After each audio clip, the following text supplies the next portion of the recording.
નમસ્તે. Saraswati education and medical trust, subject chemistry, standard 11, chapter number 4, રાસાયણિક બંધન અને આણ્વીય રચના. મિત્રો, આજનો આપણો આ JEE નીટનો ચેપ્ટર નંબર 4નો ફર્સ્ટ વિડીયો છે. આપણે ચેપ્ટર નંબર 3ના ઘણા બધા JEE નીટને સમકક્ષ કેવા પ્રશ્નો પૂછાય તેની આપણે ચર્ચા કરી હતી. હવે આજે આપણે ચેપ્ટર નંબર 4ની અંદર વારાફરતી કેટલાક એવા પ્રશ્નો છે કે જે કઈ રીતે પૂછી શકાય, એનું સોલ્યુશન કઈ રીતે કરી શકાય, કઈ રીતે પ્રશ્નનો જવાબ વિચારી શકાય તેની આપણે ચર્ચા કરવાના છે મિત્રો. તો આજે આપણે VSEPR સિદ્ધાંત અને સંકરણને આધારિત કેટલાક આપણે JEE ને નીટના MCQ આજે આપણે લેવાના છે. તો ચલો આપણે જોઈએ. હવે એમાં અહીંયા પહેલો MCQ છે, I3 માઇનસ આયનમાં અબંધકારક ઇલેક્ટ્રોન યુગ્મ કેટલા છે. મિત્રો, અહીંયા એક આયન આપેલો છે અને તમને પૂછેલું છે ઇલેક્ટ્રોન યુગ્મ, પણ ઇલેક્ટ્રોન યુગ્મ કેવા? અબંધકારક. આપણે એક બાબત ક્લિયર કરી દઈશું કે અબંધકારક ઇલેક્ટ્રોન યુગ્મ જેને આપણે લોન પેર કહીએ છીએ અને બંધકારક ઇલેક્ટ્રોન યુગ્મને આપણે ઇંગ્લિશમાં બોન્ડ પેર કહીએ છીએ. બરોબર. હવે આવું જ્યારે આપણને પૂછે, એકદમ સહેલું છે મિત્રો, પણ સમજવું જરૂરી છે કે આપણને અહીંયા આયન આપેલો છે ને અબંધકારક ઇલેક્ટ્રોન યુગ્મ. યુગ્મ એટલે જોડકું કયું છે આપણને. ઇલેક્ટ્રોનની સંખ્યા પણ ક્યારેક પૂછતા હોય છે. આપણે અહીંયા સંખ્યા નથી, આપણે તો એને યુગ્મ. યુગ્મ એટલે જે ઇલેક્ટ્રોનની સંખ્યા મળે તેના કરતાં અડધા હોય, એટલે કે જોડકામાં હોય, પેરમાં હોય. તો ચલો આપણે આને આવો જ્યારે MCQ આપણી સમક્ષ આવે ત્યારે એને શોધવા શું કરીશું મિત્રો? બહુ સહેલું છે. તમે જુઓ, મેં અહીંયા કરેલું છે કે અહીંયા I3 માઇનસ આયનની અંદર કુલ સંયોજકતા ઇલેક્ટ્રોનની સંખ્યા પહેલાં શોધી નાખવાની. હું શું કહું છું એ તમે પહેલાં ધ્યાન આપજો અને ફરી તમે આવો બીજો કોઈ ક્વેશ્ચન હોય તો એનું સોલ્યુશન કરજો. પહેલું જે આપણને આયન કે અણુ આપેલો હોય તેના સંયોજકતા કક્ષાના ઇલેક્ટ્રોનની સંખ્યા કુલ શોધવી. તો મિત્રો, પહેલું અહીંયા આગળ I3 છે, એટલે કે આયોડિન છે. બરોબર. આયોડિન 17મા સમૂહનું તત્વ છે, એટલે બાહ્યતમ કક્ષામાં 7 અને 3 છે, એટલે 3 7 21 થશે. માઇનસ ચાર્જ છે એટલે એક ઇલેક્ટ્રોન ઉમેરવો પડે તો જ માઇનસ ચાર્જ થયેલો હોય. બરોબર. એક ઇલેક્ટ્રોન મેળવીને તે I3 માઇનસ બનાવે છે, તો અહીંયા આગળ એક ઇલેક્ટ્રોન એનો ઉમેરેલો છે માઇનસ ચાર્જનો. ટોટલ થશે 7 તાલી 21 ને 1 22 ઇલેક્ટ્રોન. 22 ઇલેક્ટ્રોનની પેર કેટલી મળે? 11 પેર. બરોબર. હવે 11 પેર બની, પણ એમાંથી અબંધકારક ઇલેક્ટ્રોન યુગ્મ કેટલા? તો મિત્રો, આ થોડુંક વિચારવું પડે. તો આપણને ખબર છે, આપણે જો I3 માઇનસનું આ રીતે આપણે બંધારણ વિચારી લઈએ. બરોબર. તો 3 આયોડિન વચ્ચે 2 બંધકારક ઇલેક્ટ્રોન યુગ્મ હોય. આમાં આ 2 બંધકારક છે, 1 અને આ 2. આ બોન્ડ પેર કહીશું. તો આ 2 બોન્ડ પેર ઇલેક્ટ્રોન યુગ્મ આ બંધારણમાં, આ આયનમાં છે. તો 11 પેર જે છે, 11 ઇલેક્ટ્રોન યુગ્મમાંથી 2 ઇલેક્ટ્રોન યુગ્મ બંધકારકના કાઢી નાખીએ તો 9 ઇલેક્ટ્રોન યુગ્મ અબંધકારકના રહેશે.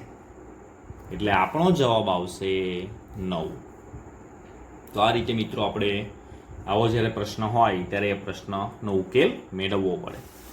ચલો એક આપણે બીજો પ્રશ્ન જોઈએ કે ClF3ના બંધારણમાં મધ્યસ્થ પરમાણુ પર અબંધકારક ઇલેક્ટ્રોન યુગ્મની સંખ્યા.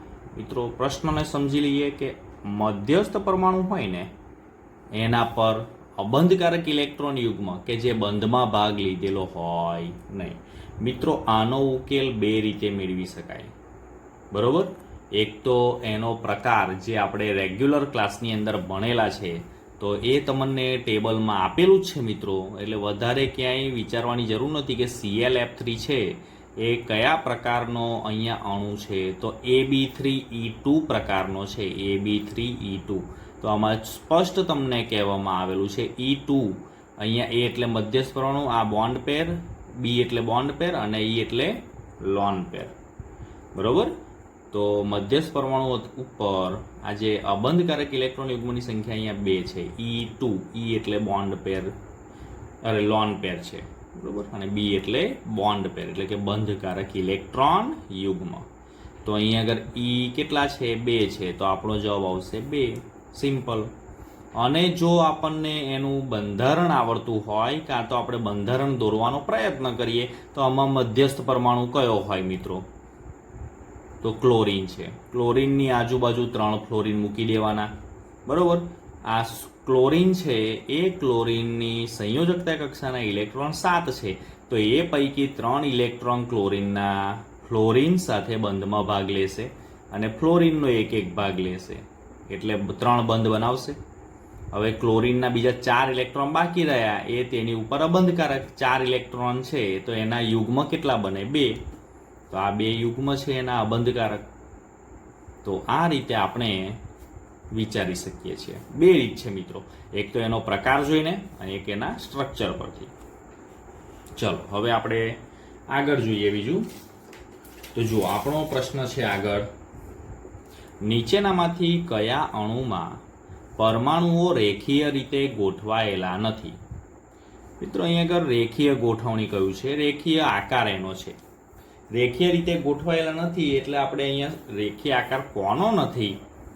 તો મિત્રો આપણને ખ્યાલ જ છે કે અહીંયા આ છે ઇથાઇન. તો ઇથાઇન તમે જુઓ જોઈ, ઇથાઇનનો આકાર રેખીય છે. એક તો આ BH2 જે છે એ BeH2 નો પણ આકાર કેવો છે? રેખીય જ છે. એનો એંગલ જે છે એ પણ 180 છે. એ જ રીતે આમાં પણ 180 જોવા મળે છે. અને CO2 નો જે આકાર છે એ પણ ક્યાંક આ રીતનો જ છે, એ પણ રેખીય છે, બરોબર.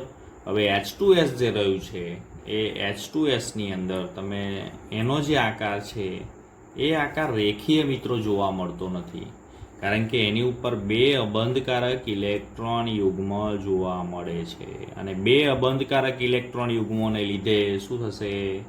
VSEPR સિદ્ધાંત મુજબ તેનો જે આકાર છે એ આકાર રેખીય હોતો નથી, અપેક્ષિત કરતાં એ આકાર થોડો બદલાયેલો હોય છે, બરોબર. એટલે આપણો જવાબ આવશે H2S. ચલો આપણે બીજા કેટલાક થોડાક MCQ જોઈએ. તો જુઓ, ચોથો MCQ જુઓ જોઈ, નીચેના અણુઓમાંથી કયા અણુમાં મધ્યસ્થ પરમાણુ sp2 સંકરણ ધરાવશે? હવે અહીંયા મધ્યસ્થ પરમાણુના સંકરણની વાત મિત્રો આપણને પૂછેલી છે. હવે મધ્યસ્થ પરમાણુનું સંકરણ શોધવા માટે હું તમને ફરી બીજી એક ટેકનિક શીખવાડું છું થોડા સમય પછી, પણ એ પહેલાં આપણે અહીંયા જોઈ લઈએ કે ચલો આ જવાબ વિશે થોડું વિચારી લઈએ. ફરી હું તમને એની એક સરસ ટેકનિક તમને આપું છું. અહીંયા અણુઓ કયા કયા છે? BeF2, BF3, C2H2 અને NH3. તો મિત્રો આપણને ખબર છે કે NH3નો આકાર, NH3નું સંકરણ કયું આવશે? sp3 આવશે, બરોબર. તેનો આકાર કંઈક આ રીતનો છે એટલે આપણને ખબર છે, અને એનું આ જે આખું સંકરણ છે sp3 આવશે. આ ઇથાઇન છે તે sp આવશે, બરોબર. અને એ જ રીતે આ BeF2 છે એ પણ sp આવશે, આનો sp આવશે, આ sp3 લાગુ પડે છે. તો મિત્રો બાકી શું રહ્યું? BF3. તો આ જે BF3 છે એ BF3 કે જેમાં બોરોન ઉપર એક પણ અબંધકારક ઇલેક્ટ્રોન યુગ્મ નથી, તેનું સંકરણ sp2 આવશે, બરોબર. ચલો બીજો આગળનો પ્રશ્ન જોઈએ. નીચેના અણુ કે આયનમાંથી કયું સમચતુષ્ફલકીય બંધારણ ધરાવતું નથી? તો મિત્રો અહીં આગળ સમચતુષ્ફલકીય બંધારણ ધરાવતું નથી. હવે આપણને એ સમચતુષ્ફલકીય બંધારણની વાત આવે એટલે આપણને ખબર જ છે, આપણે હંમેશા જાણતા જ હોય કે CH4, NH4+, આ બધા સમચતુષ્ફલકીય બંધારણો ધરાવતા હોય. તો અહીં આગળ તમે જોઈ શકો છો મિત્રો કે આ H2O છે, તો H2Oની અંદર આપણને ખબર છે કે એના કુલ અહીંયાથી H અને 2 ઇલેક્ટ્રોન યુગ્મ આવશે એના, એટલે આ રીતે એનું બંધારણ પણ સમચતુષ્ફલકીય અને અનુરૂપ થશે. એ જ રીતે આનું પણ સમચતુષ્ફલકીય અને અનુરૂપ થશે, અને BH4 માઇનસનું પણ સમચતુષ્ફલકીય બંધારણ થશે. એટલે અહીંયા BH3 છે તેનું બંધારણ સમચતુષ્ફલકીય થતું નથી, એટલે આપણો જવાબ આવશે BH3. બરોબર. અહીંયા ખાસ આપણે ધ્યાન રાખવાનું છે કે પ્રશ્નને સમજવાનું છે, પ્રશ્ન આપણે પૂરેપૂરો વાંચવાનો છે, એટલે નથી કયું છે. બરોબર. એટલે કોઈ પણ 3 ના હોય ને 1 એનો જવાબ હશે. નીચેનામાંથી કયું બંધારણ રેખીય છે?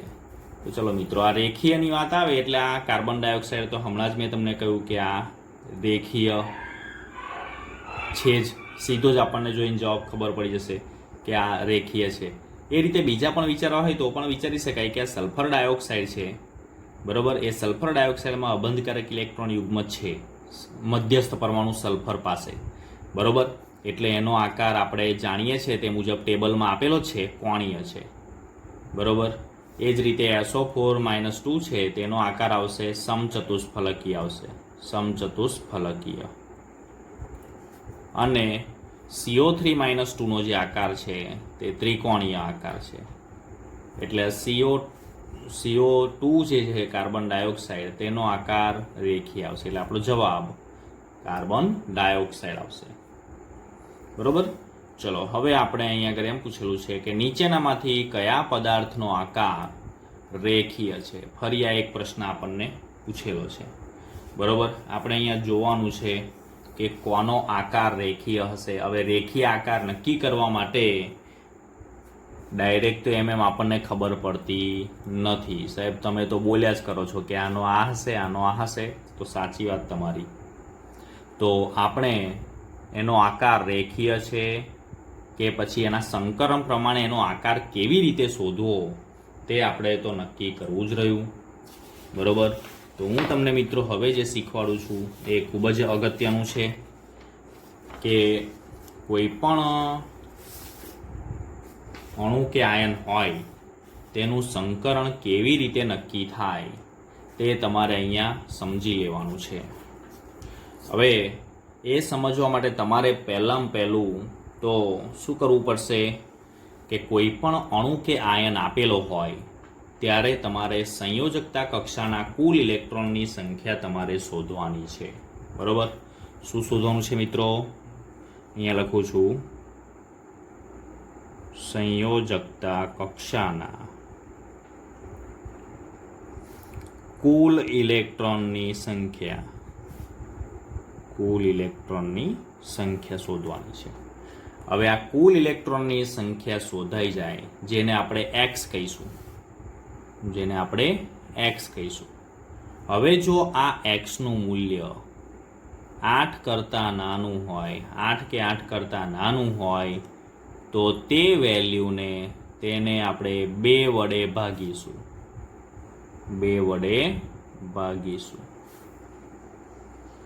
અને જે કિંમત આવશે, બરોબર, એ આપણે જોઈએ. 1 મિનિટ પહેલાં હું તમને સમજાવી દઉં. અને એક્સની વેલ્યુ જો 8 કરતાં મોટી આવે તો તેને આપણે કેટલા વડે ભાગીશું? 8 વડે ભાગીશું, બરોબર.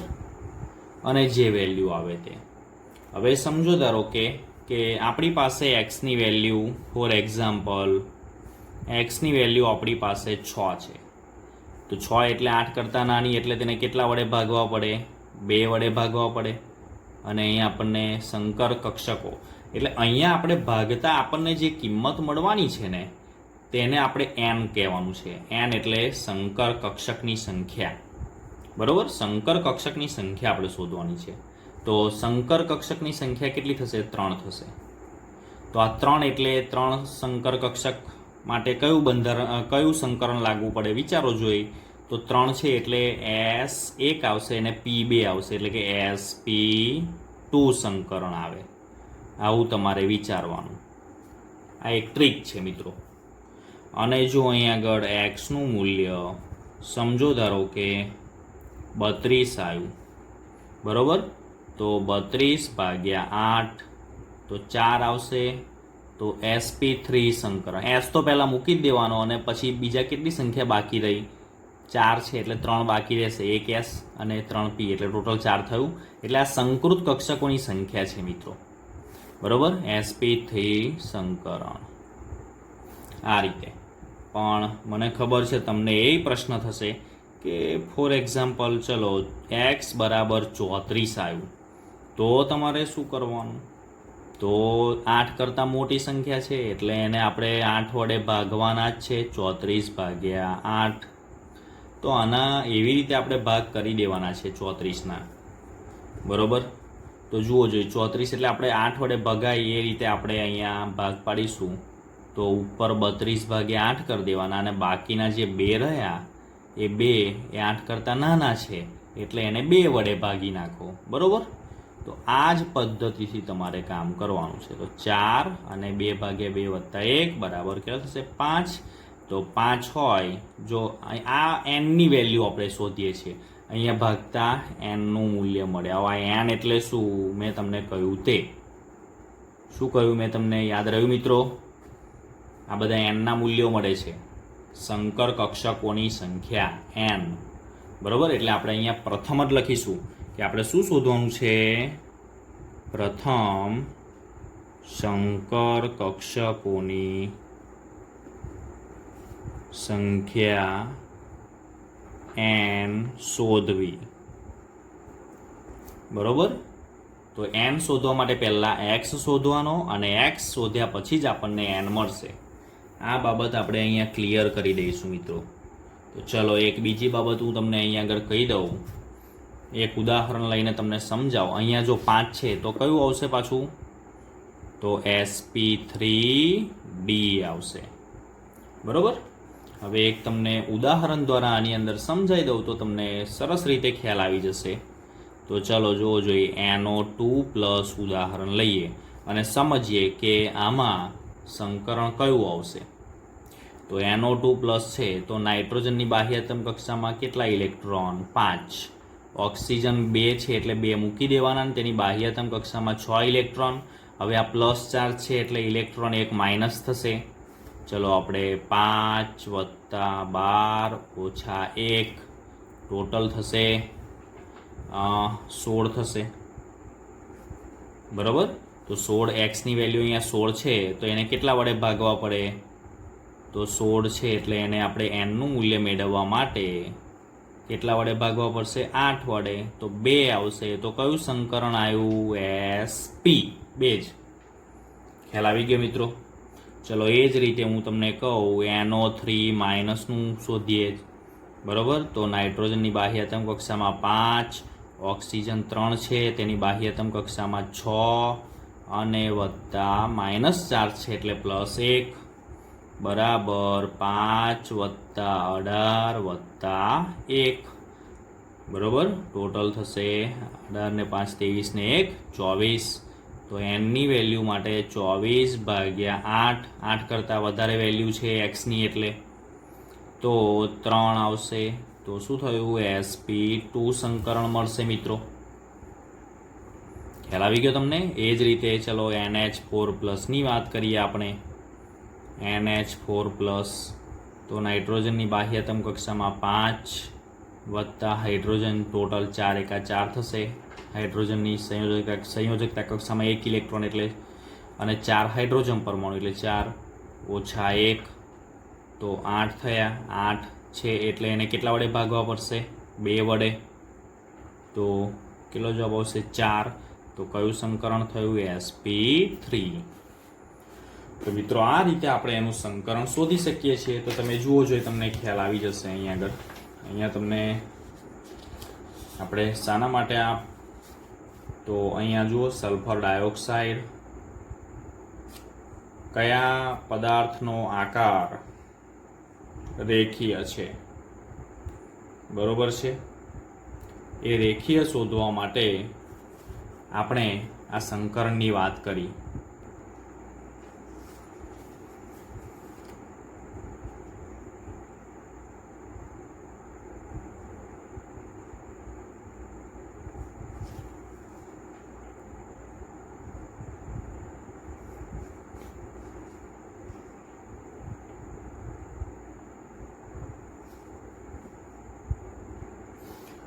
તો મિત્રો અહીંયા જોજો મેં શોધ્યું છે NO2 માઇનસની વાત કરીએ તો નાઇટ્રોજનની બાહ્યતમ કક્ષામાં 5, ઓક્સિજન 6 દુ 12 અને માઇનસ છે એટલે +1 તો 18 આવશે. 18 એટલે 8 વડે ભાગવા પડશે, બરોબર. તો અહીંયા તમે જુઓ જોઈએ 16 અને 2 ભાગ પર દીધા, 16/8 અને વત્તા 2/2. 2 નાની સંખ્યા છે 8 કરતાં, એટલે એને 2 વડે ભાગવા પડશે, બરોબર. એટલે 2 + 1 એટલે 3 આવશે. 3 આવે એટલે એનો આકાર sp2 થઈ જશે. એટલે આપણો જે કન્ફર્મ જવાબ છે એ કન્ફર્મ જવાબ કયો આવશે? NO2+. તો મિત્રો આ રીતે આપણે કોઈ પણ અણુ કે આયન આપેલો હોય તો એનું સંકરણ આપણે શોધી શકીએ છીએ. ચલો અહીં આગળ એક બીજો સરસ પ્રશ્ન તમને પૂછેલો છે. NO2+, NO3- અને NH4+માં અનુક્રમે ગોઠવાયેલ અણુમાં નાઇટ્રોજન પરમાણુનું સાચું સંકરણ કયું? એટલે આ 3 જે નાઇટ્રોજન પરમાણુ છે તેનું સાચું સંકરણ તો મિત્રો હમણાં જ મેં તમને બતાવ્યું. જુઓ જોઈએ, સાચું સંકરણ શોધવાનું છે અહીંયા. તો NO2+માં sp, તો ચલો આનું આવશે NO2+માં અહીંયા sp લખીએ. NO3- આપણે જોયું તો sp2 અને NH4+માં sp3. તો એ અહીંયા જોઈ લેવાનો. તો આપણો પહેલો જ વિકલ્પ સાચો છે. જુઓ જોઈએ, બરોબર. sp, sp2 ને sp3. મિત્રો ગોખવાની જરૂર નથી, મેં તમને કહ્યું ને એ રીતે જ તમારે એનું સોલ્યુશન કરવાનું છે, તો જ તમને એનો ખ્યાલ આવશે, બરોબર. ચલો એક પ્રશ્ન આપણો આ રહી ગયેલો છે એ જોઈએ કે નીચેનામાંથી કોને ત્રિકોણીય સમતલ આકાર હશે? તો અહીંયા તો જોઈને જ ખબર પડશે મિત્રો કે આ Bf3 છે ને એનો મધ્યસ્થ પરમાણુ બોરોન છે, જ્યારે આ 3ના મધ્યસ્થ પરમાણુ નાઇટ્રોજન, ફોસ્ફરસ અને આયોડિન છે. તો એ ત્રણેયના મધ્યસ્થ પરમાણુ પર અબંધકારક ઇલેક્ટ્રોન યુગ્મ રહેલા છે. આ નાઇટ્રોજન પર પણ છે, ફોસ્ફરસ પર પણ એક છે અને આયોડિન પર પણ છે. તો એના કારણે એનો આકાર છે તે ત્રિકોણીય સમતલ આકાર થવાનો નથી. જ્યારે બોરોન છે તે બોરોનનો આકાર ત્રિકોણીય સમતલ આકાર થવાનો છે ને એની ઉપર કોઈ અબંધકારક ઇલેક્ટ્રોન યુગ્મ છે નહીં. એટલા માટે તેનો આકાર જે આપણે વિચારીએ તે હોઈ શકે. ચલો ત્યાર પછી એક છેલ્લો પ્રશ્ન છે. નીચેનામાંથી કયો ત્રિકોણીય સમતલીય આકાર અથવા તો ત્રિકોણીય તલીય આકાર ધરાવે છે? હવે ત્રિકોણીય તલીય આકારની આપણે અહીંયા વાત કરેલી છે, બરોબર. તો આપણે ગણીએ તે રીતે હમણાં મેં તમને ગણતરી કરતા સંકરણની શીખવાડી એ પ્રમાણે આનું જે સંકરણ છે તે sp આવે છે. NO3- છે એનું સંકરણ sp2 આવે છે. એ જ રીતે આનું પણ સંકરણ sp2 આવે છે. અને કાર્બન ડાયોક્સાઇડ તો ખબર છે રેખીય આકાર એટલે તો આ બે તો હોવાના જ નથી. હવે આ બેમાંથી કોઈ એક જવાબ સાચો છે, બરોબર. તો એ નક્કી કરવા માટે આપણે શું કરવું પડે? તો એનું પછી બંધારણ જોવું પડે. સંકરણ પરથી મિત્રો એવું જરૂર નથી કે પરફેક્ટ આપણને આન્સર મળી જ જાય. એના માટે આપણે એનું આકાર જોવો પડે. તો અહીં આગળ હું તમને એક બીજી બાબત અહીંયા ક્લિયર કરું કે અહીંયા સમતલીય તમને ત્રિકોણીય આકાર કયો છે? ત્રિકોણીય તળીય આકાર તમને પૂછેલો છે. તો ત્રિકોણીય તળીય આકાર આ નાઇટ્રોજન અને નાઇટ્રોજનની આજુબાજુ 3 ઓક્સિજન જે છે એ 3 ઓક્સિજનનો આપણે વિચાર કરીએ તો નાઇટ્રોજન ઉપર અબંધકારક ઇલેક્ટ્રોન યુગ્મ એક પણ છે નહીં. એટલે આનો આકાર આપણે ત્રિકોણીય વિચારી શકીએ છીએ. જ્યારે NO2નું અંદર શું થશે મિત્રો? તો એની અંદર તમને કહું તો આ નાઇટ્રોજન ઉપર એક અબંધકારક ઇલેક્ટ્રોન યુગ્મ છે, એટલે એનું બંધારણમાં આટલો ફેર છે. એટલે આના લીધે આનો આકાર ત્રિકોણીય હોઈ શકે નહીં. એટલે આપણો જવાબની શક્યતા પૂરેપૂરી રહેલી છે NO3-માં. તો હવે મિત્રો ફરી જ્યારે મળીશું ત્યારે આવા નવા બીજા MCQ સાથે આપણે વાત કરીશું. ત્યાં સુધી તમે આવા બીજા કેટલાક MCQની ચર્ચા રેફરન્સ બુકની અંદરથી જોઈને તમે કરી શકો છો. Thank you.